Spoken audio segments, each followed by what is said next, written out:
السلام علیکم، voice news میں خوش آمدید۔ میں ہوں محمد مزمل حسین۔ سب سے پہلے شامل کریں گے ہیڈ لائنز۔ وزیر اعظم محمد شہباز شریف کا دورہ گلگت، گورنر اور نگراں وزیر اعلیٰ کی جانب سے والہانہ استقبال کیا گیا۔ وزیر اعظم محمد شہباز شریف کا دورہ گلگت، اربوں روپے کے تاریخی ترقیاتی پیکیج کا اعلان، دانش اسکولز کا سنگ بنیاد اور نوجوانوں کے لیے بڑے ریلیف اقدامات۔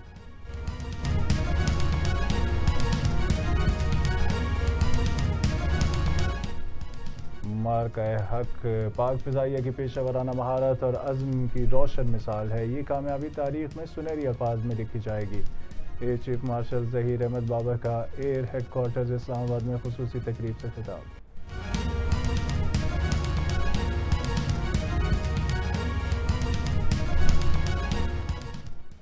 امریکہ اور ایران کے درمیان جنگ کے خاتمے کی کوششیں تیز، معاہدہ طے پانے کے قریب، اہم پیش رفت متوقع۔ اسماعیل بقائی کا کہنا ہے کہ تجاویز کا جائزہ لیا جا رہا ہے، آج جواب دیے جانے کا قوی امکان ہے۔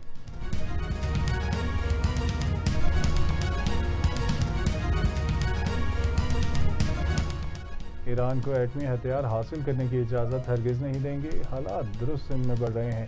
گزشتہ 24 گھنٹوں میں مثبت بات چیت ہوئی، ڈونلڈ ٹرمپ کی حامیوں سے گفتگو۔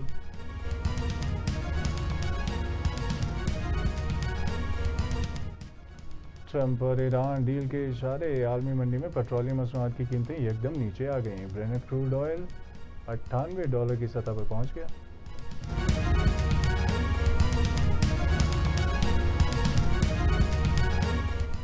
ایران اور متحدہ عرب امارات کے مابین کشیدگی میں اضافہ، سفارتی محاذ پر لفظی گولہ باری شروع ہو گئی۔ اماراتی وزارت خارجہ کے ایرانی بیانات کی شدید مذمت، یو اے ای کا اپنے دفاع اور خود مختاری پر سمجھوتہ نہ کرنے کا اعلان۔ ایرانی فوج کی جانب سے متحدہ عرب امارات کی مداخلت پر بھرپور جوابی کارروائی کی وارننگ۔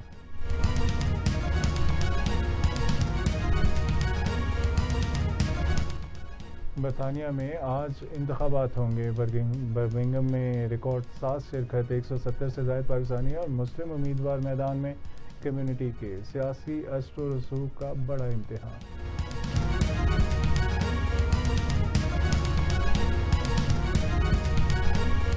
8 سے 10 مئی تک شدید گرمی کی لہر، پشاور، نوشہرہ، مردان اور صوابی میں درجہ حرارت 43 ڈگری سینٹی گریڈ تک بڑھنے کا امکان ہے۔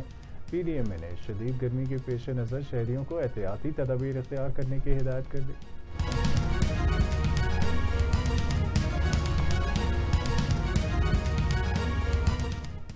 اور سندھ میں ہیٹ ویو کا خطرہ، سندھ حکومت نے اعلان کے ایک دن بعد ہی سندھ پمپنگ گیمز ملتوی کر دیے۔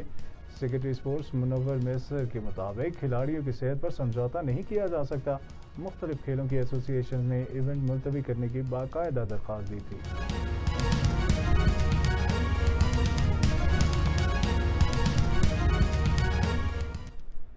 یہ تھی ہیڈ لائنز، شامل کریں گے کچھ عام خبروں کی تفصیلات۔